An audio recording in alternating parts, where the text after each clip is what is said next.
Well, good morning, everybody. Robert Phoenix here, transmitting to you live from Fredericksburg, Texas, along with Jasper, who decided to get in early on the broadcast wave here. Can you say hello to everybody, Jasper? Yeah. How is everyone? Back from the dead, or at least it feels like it. Yesterday, I just could not could not give it a go.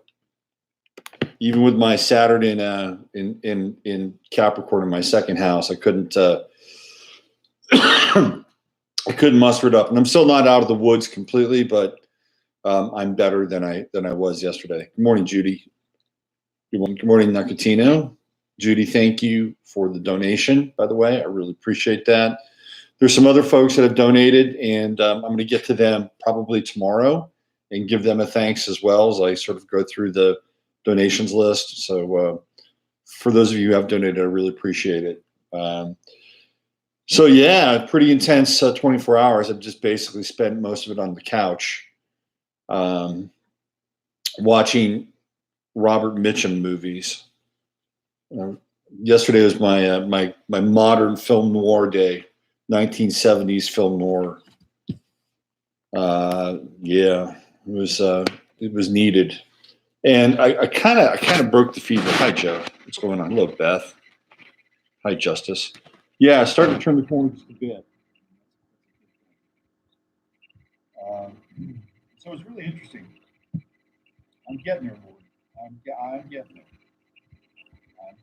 Yeah, thanks, Lord. So it's essential. Got to keep the wheels turning here. I was talking with Sarah Dawson. Can't hear you. Uh-oh.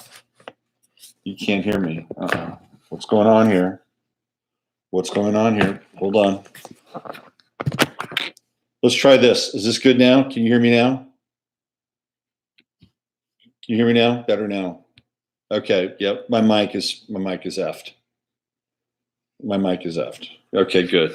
So yeah, Jasper is really getting into the show this morning. He's feeling it. He's totally feeling it. Yeah. He got up here even before I started to stream. Hey, Natasha. So I was talking with Sarah Dawson, who is over on Facebook, and Sarah and I have known each other going back to I think around 2010. So we've known each other now for about 8 years. Very, very cool person. And Sarah had the same thing that I did, and she was down for about 12 days. And the thing with this thing, whatever it is it just keeps migrating throughout the body. And it goes from kind of one set of symptoms to another set of symptoms and then another set of symptoms. And it's like at one point it's like strep throat. At one point it's like, upper respiratory, lower respiratory, it's almost like super intelligent, this thing. I don't know what it is, but anyway, we're back on track, and thanks for all your kind words and well wishes. I really appreciate that. So we're going to go over a couple things today, and one of the things. So here's what we're going to get into, just for the sake of continuity. Okay, we're going to talk about Ebola. Jeez, I hope not, man. Yeah, that's not something I'm really ready to deal with. Slippery, I love slippery.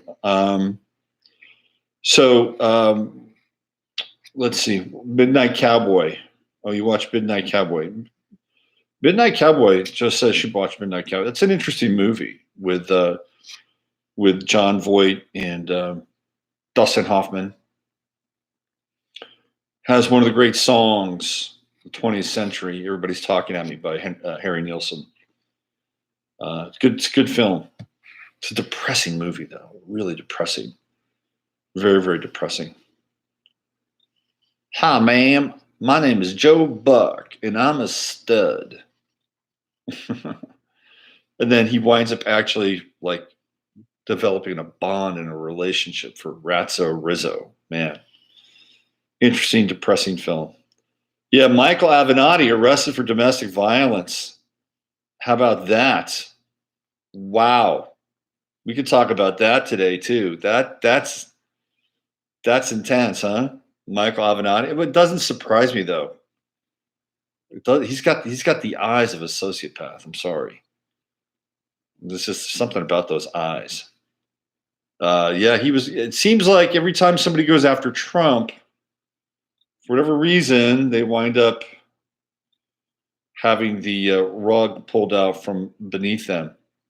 There's a few threads that we really should cover at some point, since we're in the Mercury retrograde phase, as it were. Oh yeah, Michael Avenatti looks like he could lose. You know what Michael Avenatti looks like? He looks like the type of guy who'd be a dungeon master in a kind of an S&M world. Like people meeting in the dank basements of somebody's palatial manor. He seems like an S&M dungeon master. Hi, Lori. That's what he feels like to me. Like he would take great. Like he feels like he would take great pride in making people suffer or feel pain. Yeah. Orphan Black is a very interesting show, by the way. Yeah. With horns in the dry. Betty is. So there are a couple stories that we need to. I'm going to try to circle back to, and maybe we'll do this next week. You notice how everything's just gone dark with Nexium? Just dark. Absolutely gone dark. Boom. Like we don't hear anything about Nexium anymore. And the other story that's just kind of gone away is the group in New Mexico that had their little, camp where they had the kids and the kids were being trained and one of the kids died. I mean, just radio silence on that thing. Boom, gone. Just gone. No Nexium. No New Mexico. No New Mexium. And I'll tell you what else is just going under the rug right now is this guy Robert Bowers, who was the supposed killer in the Pittsburgh synagogue. You don't hear anything about him. No statement, no media coverage. You don't know where he is. Just gone down the rabbit hole. What's going to happen to that? Hey, Tim making a morning appearance. Yeah, Buckaroo Banzai is great. Buckaroo Banzai is that's one of my favorites. It's cheesy. It's totally cheesy, but there's some interesting little truths in Buckaroo Banzai about the nature of reality. Yeah, it's actually a pretty good one. So we're going to talk about. I'm going to do an update on the California fires. I'm going to look at a little bit of the voter scam stuff, and today I want to start off with just a brief kind of observation around Jordan Peterson and the Jordan Peterson phenomenon and how it relates to the rise of the Apollonian energies, which are really beginning to consecrate in a lot of ways. And he's not the only kind of node in this sort of Apollonian network that is being lit up. It represents a very, very different type of consciousness that we've been experiencing really since the mid '60s. And I'm not here to champion it, but I am here to show you what's going on, or at least to the best of my ability. And I think there are some things that are part of it that are important, but I'm also going to get into the dark side of that as well. Okay.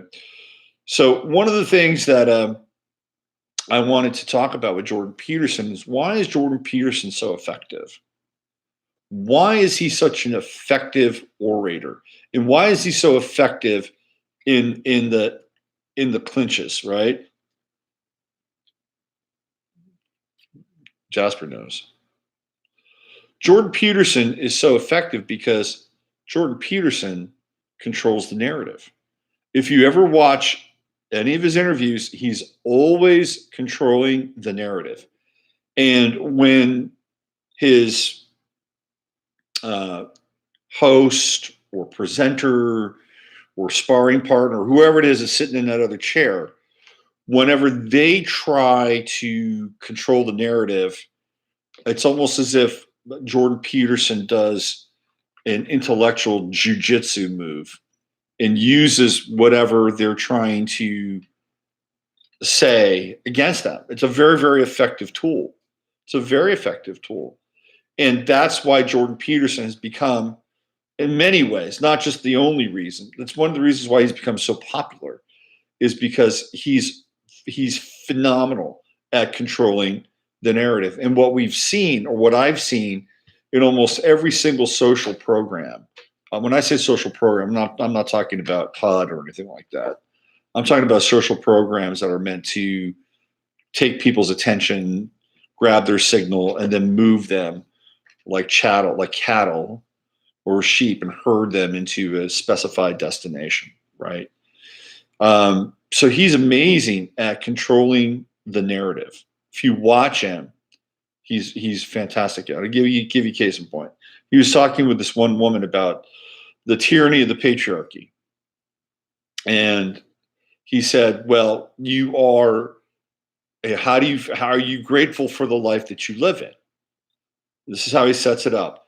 See, how are you grateful for the life that you live is a very interesting question. It's like a jab, right? He jabs out here because Jordan Peterson operates like a boxer, and so what she does is she'll take the jab, right? If you're a boxer, you've got to block the jab, right?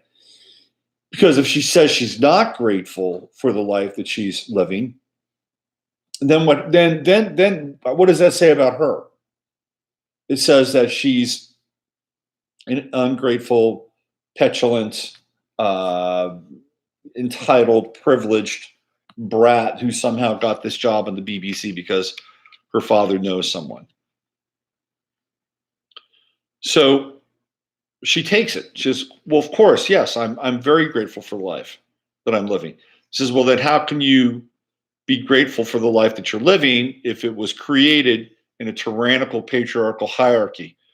Right? So he sets her up here. She takes it, and then he hits her on the chin, because now she's forced with a dilemma, right?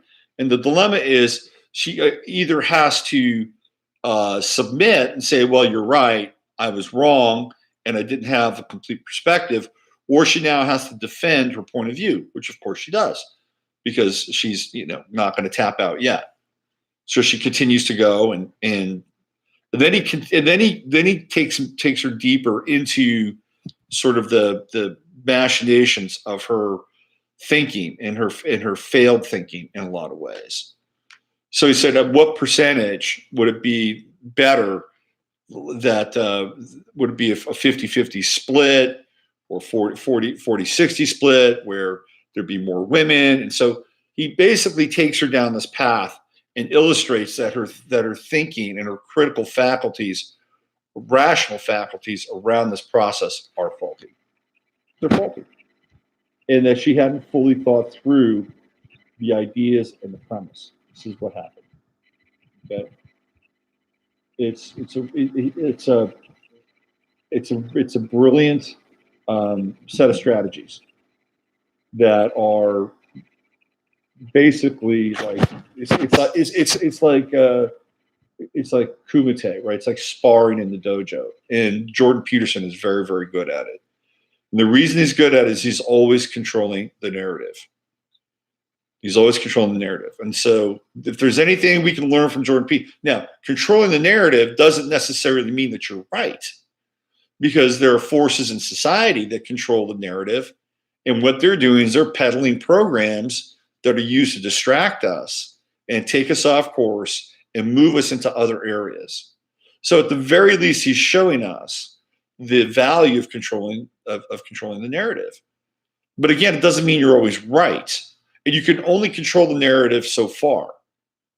And because if you don't have any real underpinning of truth, some level or value or semblance of truth, then it doesn't matter how much you control the narrative. At some point, you wind up controlling an illusion, and that will completely and utterly crumble and shatter. Okay? All right. Yeah, I've done Jordan Peterson's chart before. I've done it before. I guess we could do it again if we want to. I'll tell you where Jordan Peterson has his Achilles heel. And Jordan Peterson is not a dumb guy. by any stretch. Okay, he's a Gemini. He's got Mercury in Gemini. He's a smart guy. He's a very, very smart guy. So to say that he's got a hole in his game to me would be like, wow, here's a guy that thinks through everything at multiple levels. And if he doesn't think about this, then why doesn't he think about this? So one of the things that Jordan Peterson, and to some degree, I understand it, right? I understand why he doesn't go there. Jordan Peterson does not entertain conspiratorial thoughts. He just doesn't. And to some degree, that's good because he keeps it in the realm of the tangible. He keeps it in the realm of the manageable. And he stays on a tour circuit, which allows him to make a significant amount of money, sell a lot of books, and switch some people on. I get it, right? I was watching, by the way, and this goes to a point of human nature. So I was watching this really interesting documentary on the police. I'm not talking about the black and white popo. I'm talking about the band, and it's with Andy Summers and Stuart Copeland and Sting, Gordon Sumner, and the movie was produced by Nick Cage, and the guy who's really behind it is Andy Summers. So it's the police through Andy Summers' eyes. And Andy Summers, well, the police are a very interesting band for many, many reasons. One of which is that Stuart Copeland's father was a CIA operative and Stuart Copeland lived all over the planet, basically following his CIA operative father around, not unlike Joe Strummer, whose father was a diplomat in the English government, and most diplomats are spies anyway. So it's an interesting connection between intelligence agencies and rock and roll. So Stuart Copeland winds up in London. And by the way, his brother, Miles Copeland, was also an admitted CIA asset and did a lot of other things on the side than just managing a rock and roll band. But I want to talk about Stuart Copeland and his relationship with Andy Summers. And it's a very interesting one that actually brings in kind of a higher dimension of probability in chance in a lot of ways. And then the other is the piece that fuels the police and where they're going and how it relates to the human condition. And I'm going to bring this back to Jordan Peterson, by the way. So hang in there. So Andy Summers is living in New York, and he meets Stuart Copeland, who's in a band called Curved Air.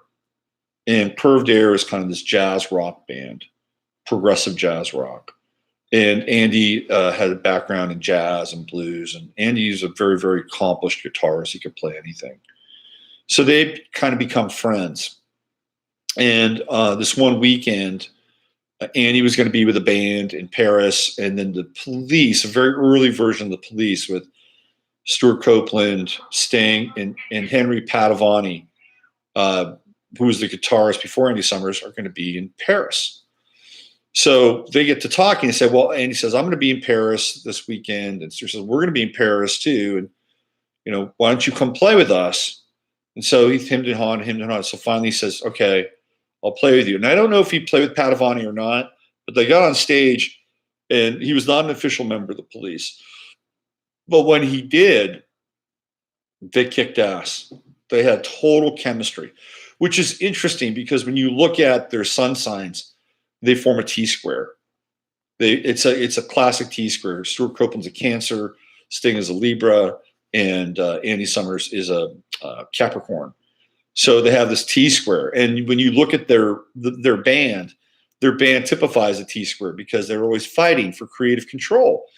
And that's one instance of where a T-square can actually be very, very powerful. And the dynamics of a T-square can be fractious in a lot of ways, right? Very, very fractious.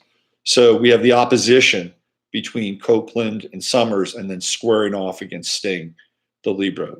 Anyway, so they play the concert, and things go well. And then not long after that, like 2-3 days after that, they're on.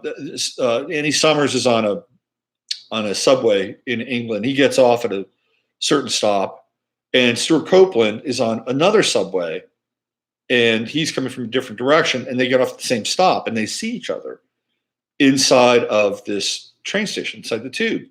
And they marvel over the fact that they have synchronistically met one another inside the tube. And they go off and they talk and they have this great conversation about music and the band. And it's in that moment, really, where the police are really born. It's these two synchronicities where they're playing simultaneously in Paris, albeit with different people, different bands, and then the synchronicity of meeting each other on the tube with different trains. So one of the things that comes out of that conversation is that Stuart Copeland says, we're going to do punk rock. And Andy Summers was not a punk rock guy. He just was not a punk rock guy. He's like, well, I don't know. I'm not sure I want to do punk rock. He says, look, it's where the money is. It's where the money is. Just remember that. It's where the money is. Same thing happened with Joe Strummer. Joe Strummer was playing in a band called the 101ers, and they were nice, collective, kind of world groove sort of thing, kind of a, let's squat hippie band. And Bernie Morrison came around with Mick Jones and Paul Simonon and Topper Heaton, and they wanted to know if Joe Strummer wanted to play in the Clash because they needed somebody who had charisma to play guitar. And Strummer, who had long hair at the time, said, okay, I'll go do that. And when he did that, he left all of his squat mates behind. He didn't even recognize him. He'd see him on the streets and he just walked past them. I mean, that's how hard of a cut Joe Strummer made. And he did it because punk rock was in. He was making money, right? There was money to be made. And I'm sharing this with you because this is part of human nature. Humans will identify, and I'm not saying there's anything wrong with this, humans will identify where the money is. I mean, we're predators on some level. We're predators, and we find out if look, this goes back to a very instinctual spirit inside of us. If we're hunting for game, and I'm using this metaphor, okay, just go there. If we're hunting for game, and or let's say we're fishing, let's make it a little more user friendly. Let's say we're fishing, and we keep going to the same fishing spot over and over again, and we really think it's a great spot because it has really nice trees and there's breeze on our face, and we just keep going there again and again and again, but we don't catch any fish.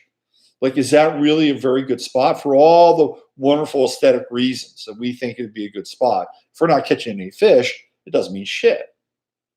But if you go upstream and there's another spot where, well, maybe it's not so aesthetically pleasing, and maybe you've got to take on a little bit more sun or whatever, but there's going to be more fish there for you to reel in, it's a really good chance you're going to go to the spot where there's more fish, right? I mean, we can just continue to build this out. If we want to do kind of a modern analogy, if you're living in an agrarian society, say 1955, and you want to make more money, there's not much happening in your little town of 350 people, you're going to go to a big city because there's more opportunities, there's more capital, there's more things going on. That's just the way it is. This is human nature. Look at right now. Let's bring it forward to the music industry now. Why do you think you see all these people doing this shit? Right? It's because they're getting paid. They're getting paid. This is the new theoretical punk rock of the day. They're getting paid. That's why they're doing what they're doing. It's a slightly more, well, not slightly. It's clearly a more aligned and slavish fealty to the forces that cut deals and make or break careers. It's just let's cut to the chase here. So bringing it back to Jordan Peterson. Jordan Peterson understands where the bread is buttered, where he's going to make his money. He's not going to make his money trying to uncover conspiracies. And don't think that Jordan Peterson is not a bright enough guy to understand the nature of conspiracy. And he's really tossed them out in a lot of ways. toss him out in a big, big, big way. Okay. He doesn't talk about, these events that, or people or institutions. Like, we can talk about the Rothschilds and the central banking system, and we could, go on ad infinitum about this stuff and see the influences over and over again and again and again. And Jordan Peterson won't touch that with a 10-foot pole. You know why? Because if he does, his gravy train stops. And Jordan Peterson will go so far as to defend those institutions to the point where he has aligned himself with those institutions, in as much as Trump has aligned himself with those institutions. And this goes back to another story that Joe Strummer talks about in one of his documentaries, The Future is Unwritten, which is a very good documentary, and I highly recommend it. And one of the things that comes into that Strummer talks about is that when he was a kid, he went to, in this country, we call it public school, right? So their public school was in Britain, in the UK, is like a private school. And so our private is their public. I know it's a little kooky, but he went to a public school and it was all boys. And then when he was there, he very quickly realized that there were two classes of people. People that beat on people and people that get beat on. And he had to figure out really quickly what side he was going to be on. So he decided he was going to be on the side that he was going to just, be a bully. So Joe Strummer was a bully. And it's self-selective and a survival situation. That's what he did. And this is what I believe, to some extent, a very fundamental choice that Jordan Peterson is making. A very fundamental choice. Because Jordan Peterson believes that he can sell more books, get more of a message out, and instead of creating a controversial record, Jordan Peterson can pop out pop hits, pop records. And they're popular. That's what pop stands for. It stands for popular. So I just wanted to share some insights with Jordan Peterson. But the main thing that I saw was I just want to tip my cap to his ability to continue to control the narrative through his discourses. Now, there's a time when it's important to not be in control of the narrative, because what I see with Peterson ultimately is that he's not having really a true dialogue, which is okay, because in some ways we need to have people that are out there showing us what it's like to be in sort of the octagon with people who have an agenda or who are presenting something in a particular way, which needs to be kind of reordered, reclassified, and reframed. I think it's very important. It kind of shows the underlying agenda, but it doesn't really create a true dialogue, a true synthesis of minds. And that's where controlling the narrative does have its limitations. Now, maybe somewhere down the line when Jordan Peterson actually has somebody who has a very, very keen intellect. I'll tell you who I thought did really well with Jordan Peterson was Russell Brand. And I'm not the biggest Russell Brand fan, but I thought Russell Brand, that's another guy who's really good at controlling the narrative, is Russell Brand. And I thought he probably did about as good a job with Jordan Peterson as anybody I've seen.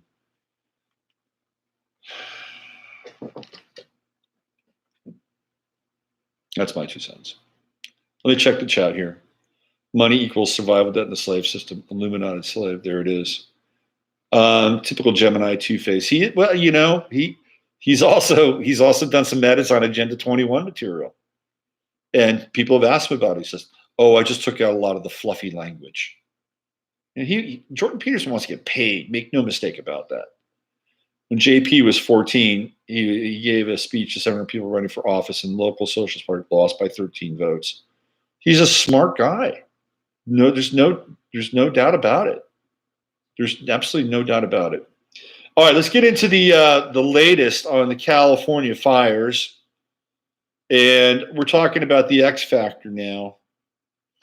The X factor in the California fires. I want to throw this out there. Let's see how Smart. How smart you are. Who knows what the X factor in the California fires is? I'm throwing this out to you in the chat room.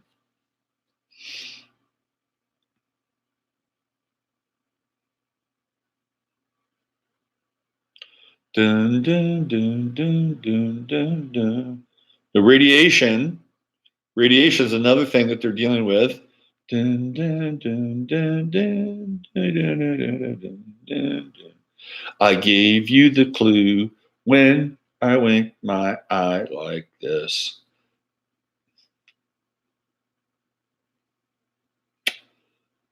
Bum, bum. I said a word. I dropped a clue. Let's see how smart you are. How smart you are.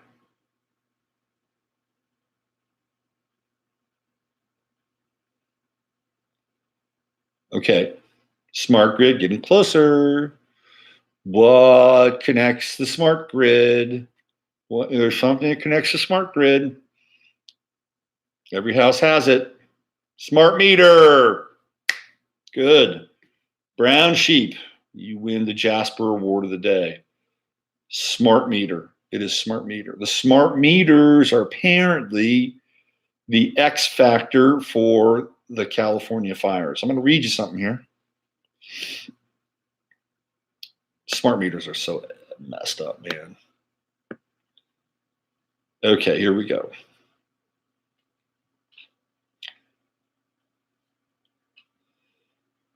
So I'm reading off of, this is my new favorite website, Millennium Report, State of the Nation. See how long this one stays. By the way, BitChute got its PayPal revoked. How about that?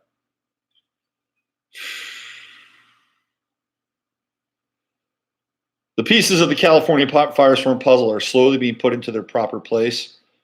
The photo above is a crucial piece of that puzzle. You can see this photo. Excuse me.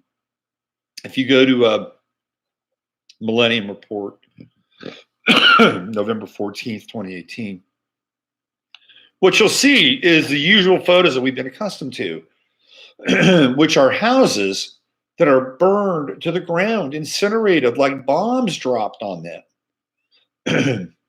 Meanwhile, trees and other structures around these houses remain intact. Reminds me a lot of what happened in some of the aftermath photos of 9/11. So it says here, the photo above is a crucial piece of that puzzle. Notice the houses only are destroyed, not burned to the ground, mind you. Rather, they are imploded, which caused them to collapse in on themselves with great force and destruction. Where have we seen the implosion and the great force and destruction? Also notice how the trees and grass and streets and sidewalks show no evidence whatsoever of fire damage. This is true. That's because there was no fire, and certainly not a wildfire anywhere near that residential subdivision. So what's really going on here? Smart meters. Now we understand the extraordinary and relentless push to get smart meters in every home and business in America. Even when the electrical grid goes down, smart meters are equipped with technology that provides a digital signal that can be identified by drones, airplanes, and satellites from above. It also appears that these devices can be triggered to start a small, isolated fire. Now, if you go back and look at some of the original, I've been on smart meters for a long time. I started talking about smart meters back in, 2010, 2011. And I used to have this guy, Joshua Hart, who was part of the California Coalition and smart meters. I used to have him on my show a lot. We used to talk about smart meters. Very turned on guy. He was an activist, lived in Santa Cruz, was doing everything in his power to kind of get these smart meters out of Santa Cruz. And one of the things that was showing up pretty early on in the smart meter radar is that smart meters would catch on fire. Hello, they would start fires. So I'm going to continue to read this, okay? Whether they can be used to start a whole house electrical fire is also a distinct possibility. All right, so there's a big leap we're going to have to make here. But when you look at this footage, it demands that your consciousness make some leaps, because what we're seeing is defying a lot of the evidence, or a lot of the uh, uh, evidence that we would associate with a true quote unquote wildfire. All right, so let's keep going here. One thing is for sure, those homes were not burned to the ground. There is no evidence of fire damage, but a lot of evidence of either an implosion or an explosion in some cases. Investigators on the ground have reported all sorts of anomalies, which include vaporization of different parts of buildings. Some parts of the structures are virtually disappeared, whereas other things are left perfectly intact. The destructive phenomena simply does not occur with a regular fire, particularly wildfire. Where did we see this recently? We saw this in Massachusetts, didn't we? Where certain homes exploded, and homes that were like next to them did not explode. Remember that? We were talking about this, what, 2 months ago? Roughly 2.5, 3 months ago? There's some interesting parallels here. And at that point, they were talking about like a gas issue. Is it really a gas issue? This destructive phenomenon simply does not occur with a regular fire, particularly wildfire. The photos at the link below tell a story about these California wildfires that is far different than the official narrative. In fact, they prove that directed energy weapons, DEWs, are being routinely utilized to destroy homes, businesses, and other property all over the state. And you'll see if you go there, you'll see these cars. I mean, the devastation of these cars is like tremendous. I mean, windshield glass is totally melted. I mean, things are. It's almost like radiation. I mean, it boggles the mind. In several photos of demolished vehicles at the following, it's clear an energy weapon was employed that not only melted the tire rims and hubcaps, but also melted glass. Now, glass melts between 1,400 and 1,600 degrees centigrade. That is pretty damn hot, or 2552 to 2992 Fahrenheit. Which begs the question about what type of technology they're putting in vehicles these days. Is there also a smart meter in every car, SUV, and truck sold in America? You bet your ass there is. Absolutely. And if so, it will also act as a transceiver for the DEWs stationed or flying overhead. Then it can then train on them with precision. Michael Hutchings. Hello. Where is this all going? The fact they've gotten away with these stealth attacks up until now is quite extraordinary. How have the perps been able to elude detection with so many photos on the internet showing that the fires are not the cause of destruction to so many buildings, 7,000 plus counting? This is Operation Torch California. This is what it's being called. The current California wildfire season that began at the end of October has produced an unusual number of predicaments, whereby the fires never even get close to the damaged areas. The transparent attacks then appear to be focused on certain neighborhoods and or subdivisions. For the uninitiated, there are various communities that have established all over America that are dedicated and or intentional communities. Some of these are groups of ardent environmentalists who all live in the same neighborhood because of their shared values. Some of these communities are composed of only former CIA operatives who are still working undercover on a special project. Some of them are COINTELPRO agents assigned to a mission that requires them to all live close to each other. In any event, there are many communities that no one knows about except those homeowners which cohere around a specific endeavor or philosophy that might also be targeted by the government. There's one state in the USA that has had this type of living arrangement going on for many decades. It's California. The canyons around California are a perfect example of these secret intentional communities, literally overseen by the CIA. Laurel Canyon, for example, had so many famous singers and actors living there, many of whom had a violent or gruesome fate that's become quite notorious. The critical point here is that the homes that are destroyed appear to be targeted. Why some are completely spared and others demolished can only be explained by who's pushing the button on the DEWs. The rather concerning aspect of the California firestorm is that this can happen anywhere in America.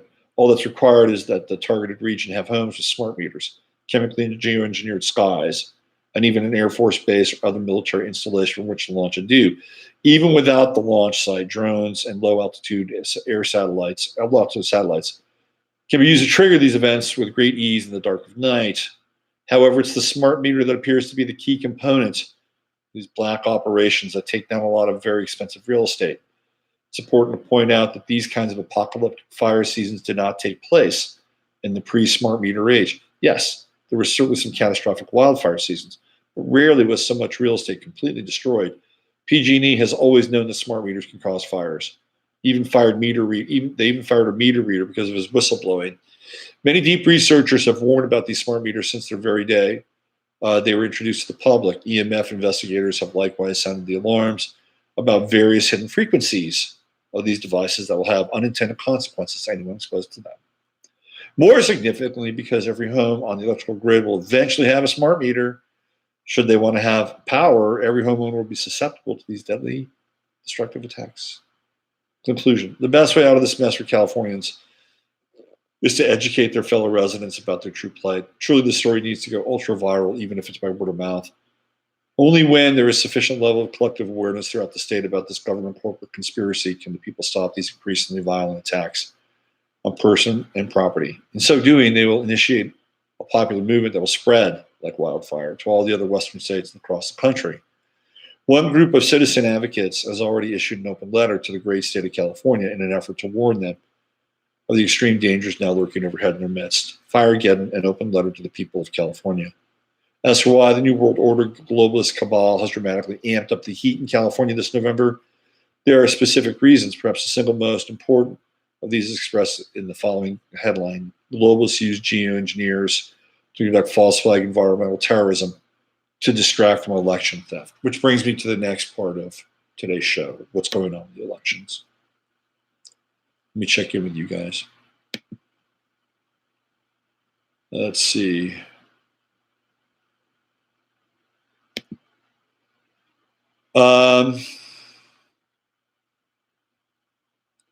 I don't know if they're targeting GOP voters. That's a very interesting point. I didn't go that far. Dick Algar remote viewed a radiation event that the authorities are trying. So the radiation event that Justice is referring to is the old Rocketdyne facility, which has been locked up, and that's in Chatsworth, and that's near where Emily Moyer lives. And they've had basically no trespassing signs on there. Now, Emily has said that the Rocketdyne facility is still intact and being used and may be an underground base.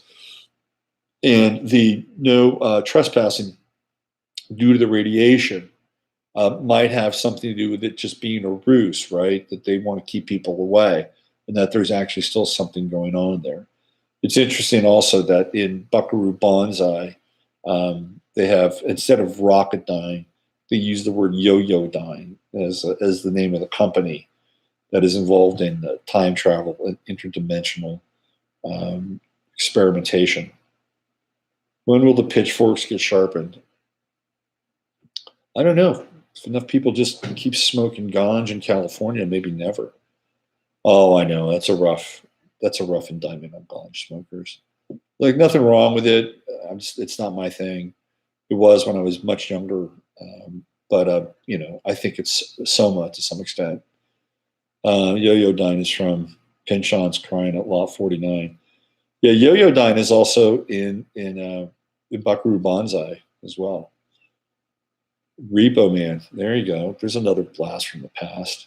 But by the way, one of the movies that I saw last night was this Robert Mitchum film. I think it's Farewell, My Lovely. It's either Farewell, My Lovely or I think it's The Big Sleep. It was a remake. It's Robert Mitchum in London. It's got a really interesting cast of characters. But there's some Illuminati stuff in that movie. There's some Illuminati programming and trauma and porn and extortion. It's an interesting film. It's a very interesting film. Interesting cast of characters. It has one of my favorite actors, Oliver Reed. And Oliver Reed always looks so serious and intense. Where do I find this article? Luann, you can find this article on themillenniumreport.com. themillenniumreport.com. And I wish I could I'll put the link in the text box. And it's the Woolsey Fire in Southern California, the most selective wildfires in recorded history. And it's from yesterday, the 14th. Okay. There you go. Thanks, Len. Appreciate that. Oh, The Brood is amazing, huh? Oliver Reed and The Brood. Also, Women in Love, Oliver Reed and Alan Bates, the famous naked wrestling scene. There's a lot of psychological shit going on there, huh? All right, shall we talk a little about this? So the election is being stolen. The election is being stolen. Bottom line, the wildfires, and I would say whatever happened in Thousand Oaks, call me crazy, call me a tinfoil hat wearer. Maybe I should just, here's what I should do. I should just get a tinfoil hat and put it on when I talk about this stuff. No, kind of I think that this is part of the plan because we're having all this stuff going on about the country. And then what's really interesting is that the Kansas City Chiefs and the LA Rams were supposed to play a game on Sunday night in Mexico City at Stadia Azteca. And the field is so bad that they can't play the game there. So they have to bring it to Los Angeles now. And it's interesting. I guess the Rams were giving up a home game, and this was going to be an away game for the Chiefs. Excuse me. But now we get to have more focus on the fires, Thousand Oaks, Paradise. Oh, by the way, a big high five to Ruth, who brought up a really interesting metaphor. Paradise Lost. John Milton, Paradise Lost, The Fall. And we've lost paradise, right? Paradise has been burned to the ground. And that's the fall of the angels. That's when Lucifer begins the rule over the lower domain. Interesting. Thanks, Ruth, for popping that into the discussion here. But we're going to hear a lot more about what's going on. And meanwhile, all this other shit is taking place in these Broward County, Georgia, Arizona. Cinema, I talked about yesterday, won the first openly bisexual senator. I don't care if you're bisexual, but a lot of people think this is a huge win. So it's pretty clear that the Democrats are doing what they do really well, which is steal elections.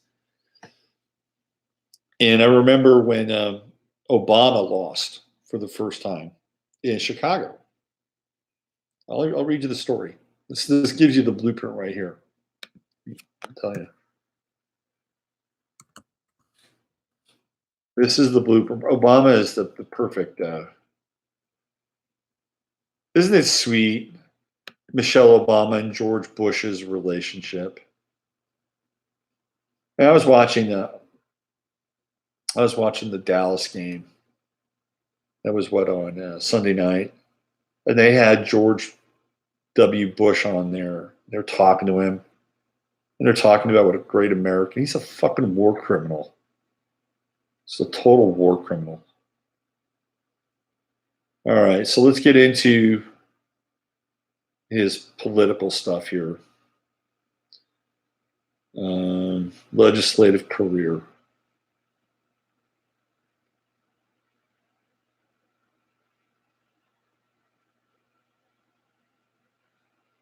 It's funny how Wikipedia makes these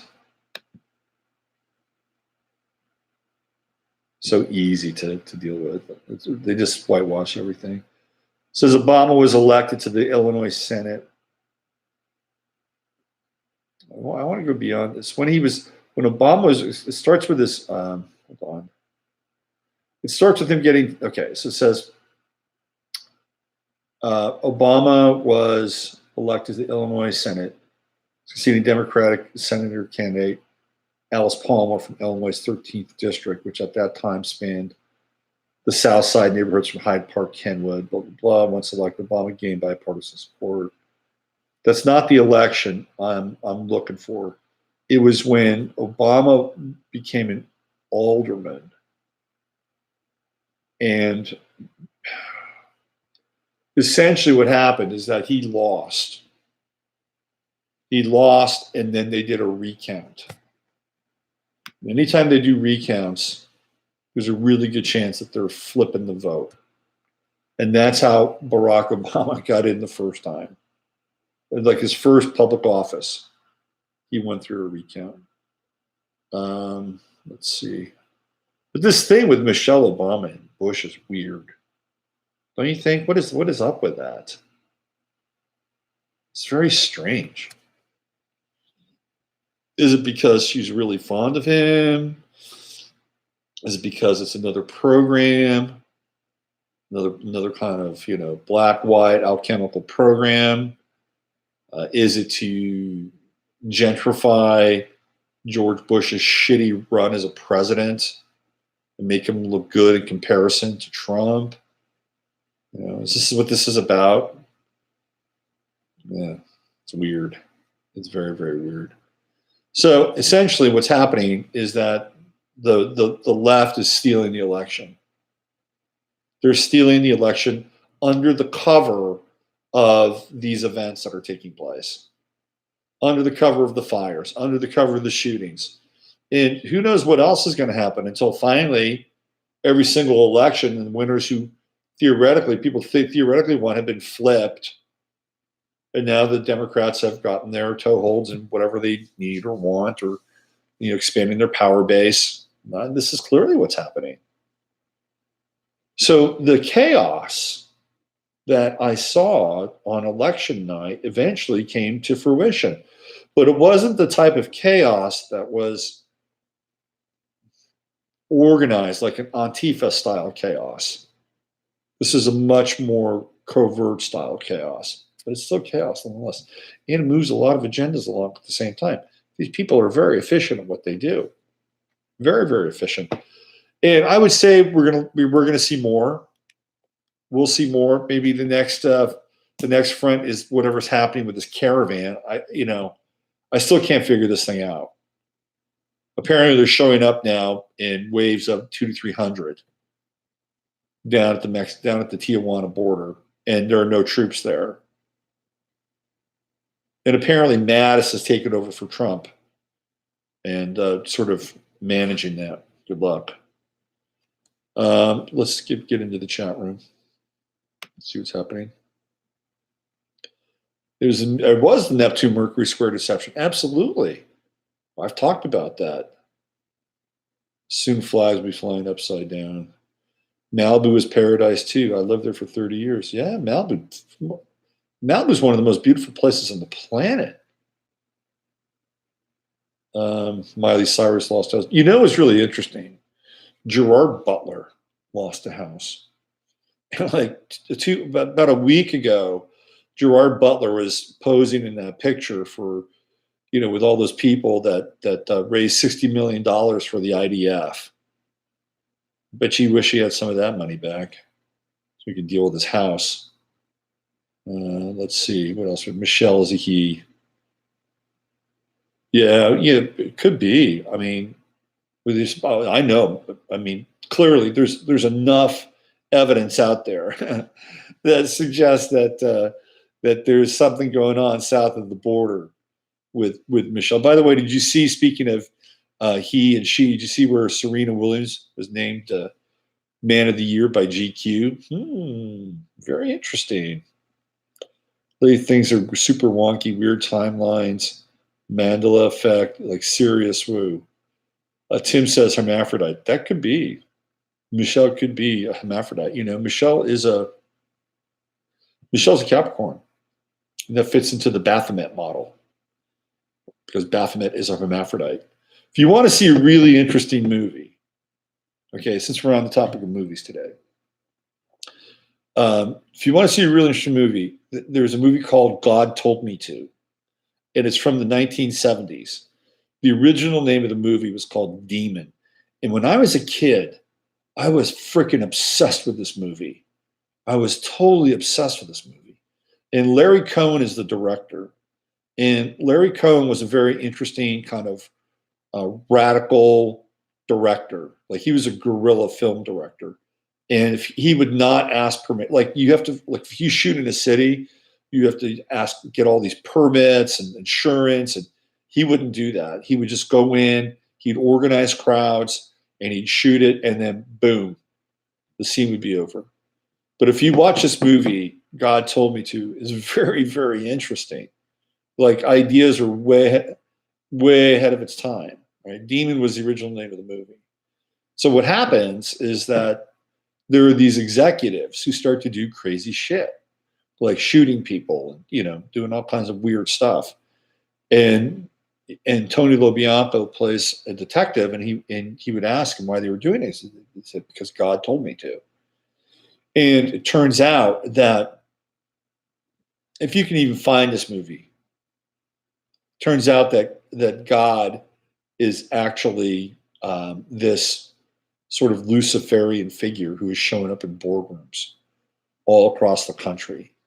And he is a hermaphroditic figure. I'm just going to leave it at that. But if you can find God Told Me To and see it, it's worth your time because it's way ahead of its time. This movie is like talking about themes that are like so far out, which is why I loved it. There's an alien connection. There's all kinds of interesting stuff in this movie. It's not the highest budget film. It takes a kind of a weird turn at the end, but it's worth watching. And if Michelle is a hermaphrodite, which is a really interesting point, Tim, that Michelle would be a fetish, that she would actually be she would be an actual fetish, and would be supported. So we've got election theft going on. Bringing it back to the discussion, it's happening, and it's happening under the guise of, well, it's not even the cover of all these other major events that are taking place. Getting a lot of bang for the buck in the process. Yes, these are difficult times. There's no, we can't candy coat it. We can't sugarcoat it. But this is Saturn in Capricorn territory. This is Pluto in Capricorn territory. And this is the true node in Cancer, also with the South node in Capricorn territory. We're going to have to find out what we're made of. This is where some of these ideas that are coming across with people like Jordan Peterson, some of them are actually valid. I'm not going to throw the baby out with the bathwater, Jordan Peterson. There's some stuff you can take from it. Some other stuff you can leave behind. People listen to my show. There's some things that I talk about and they say, oh yeah, I like that. I agree with that. There's other stuff, well, I don't agree with that. Well, take what you like out of it and, filter out the rest. That's my piece. God Told Me To is on YouTube. Go watch it, man. God, if that'll entertain you. I give it, at the very least, you'll be entertained. And Tony LoBianco was one of my favorite actors in the 70s. He's an Italian tough guy. Tough guy. It's funny. I was watching this other movie last night. Keep talking about movies. We'll get back to the filtering part. I was watching this other movie, Night Move. I'd never seen it before. This is what happens when you're sick. You lay on your couch, you watch movies. Night Move's with Gene Hackman, one of my favorite actors. And Night Move stars a very young James Woods. Plays a freaking psychopath. Interesting role for James Woods. But you got to filter out what's going on. Just filter out what there's stuff, we're filtering. We're paying for gold in life, and some of the Peterson stuff is valuable, valid. Some of it, you got to see through it. Like, well, he's got some holes in his game here. I'll take what I can. But we're moving into a time now where a really, I wouldn't say stoic. Robert Bonomo brought up this connection between Stoicism and Darren Brown. Apparently, Darren Brown has written a book on Stoicism. And Darren Brown was somebody who I covered really early back in 2010, 2011, when his show, when he was really, really popular on the BBC in the UK, and doing all these illusions and tricks. And I thought, well, this is interesting because what he's basically doing is he's sharing with us programming at a mass level. And that's what he did. So anyway, Darren Brown now has come to this kind of Stoicism model of interfacing with reality. And we have people like Joe Rogan who are disavowing conspiracies and moving more towards empirical data. You have the dark web guys. So we can see that there's this wave of sort of this tidal shift in consciousness. And I think there's something there.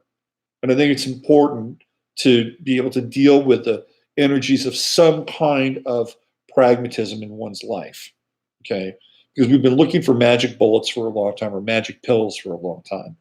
And magic pills can give you quick insights. But what you do with those insights, that's a whole other matter. But that's not to totally dismiss the potential and the possibility of dreaming and vision. But dreaming and vision will only take you so far as the work that it takes to put those dreams and visions in effect.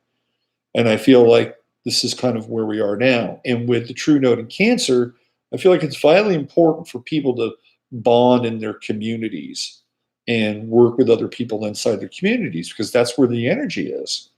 So we can take, again, the elements that are out there, the Capricornian elements of being independent or disciplined and structured and ordered, and move them in a direction where they have emotional content and meaning that we can share with others that's worthwhile.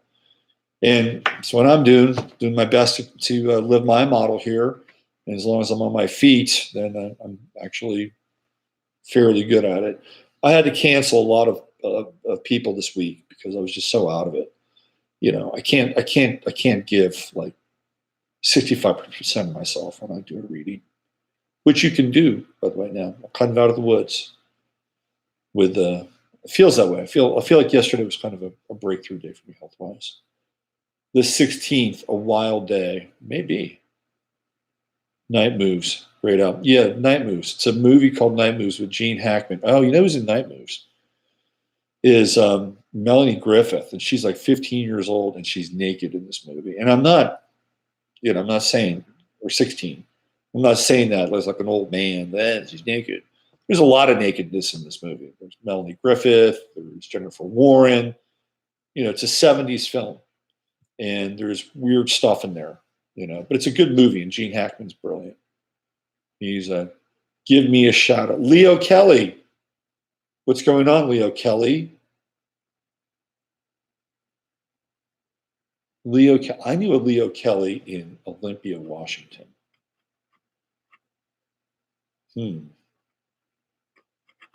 Interesting. I wonder if it's the same Leo Kelly. Venus direct, yes. Let's look. Let's do a quick look on Yield. Heavens above. I'm going to get out of here. Let's see what we have here.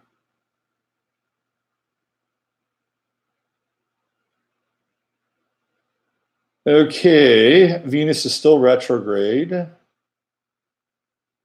Mercury is not retrograde, but I believe we're getting close to the shadow. Let's see what we got here. Dum, da-dum, dum.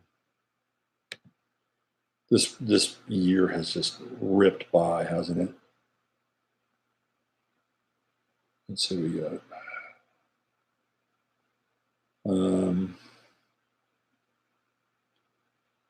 Okay, so our dear friend Venus goes direct on Friday. Mercury goes retrograde the next day.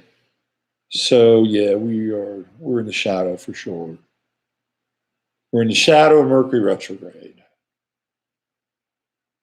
And Mercury retrograde is at 13 Sag. We go back to excuse me, 25.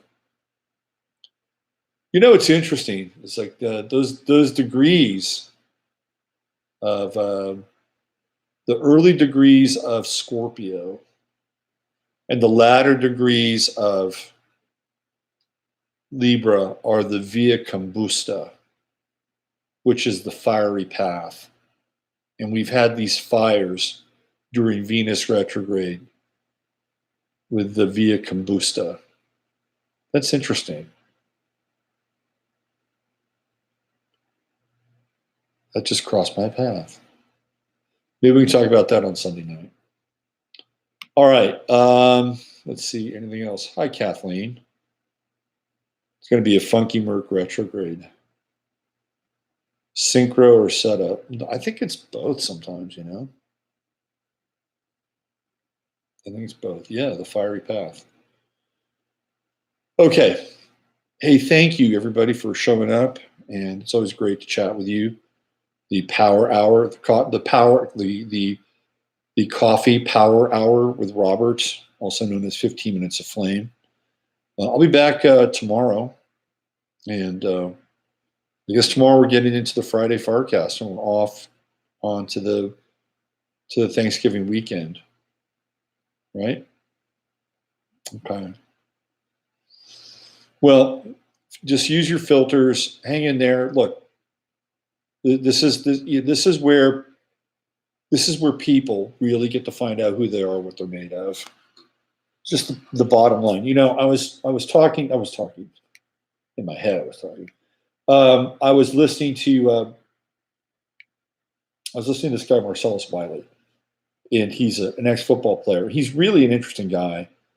He grew up in Compton, and then he went to Columbia. Marcellus is really smart. I used to see him around San Diego when I lived in San Diego, and he used to play for the Chargers.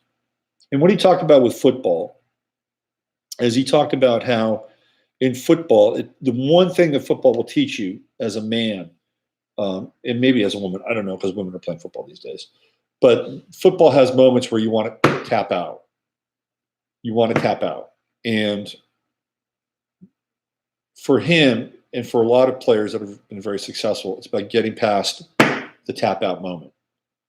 You have to push through that. And I feel like in a lot of ways, that's part of our test now. And I can't sugarcoat it any more than that, right? This is about what we're made of. And if anything, if we can extract anything from this Apollonian shift of consciousness, that's an important thing to understand and take into your awareness. Okay, that's the way it is. But the challenging piece is, see, Marcellus Wiley had a team. It's a lot of times teams will pull for you. So if support, come on, man, you can do it. We believe in you. Whatever, right? That can be helpful. At the end of the day, it's up to the individual if they're going to tap out or not. So with that said, use your head to discern what's real, your heart to open what's possible, and don't tap out. Not yet. I'm Robert Phoenix. I'll be back tomorrow.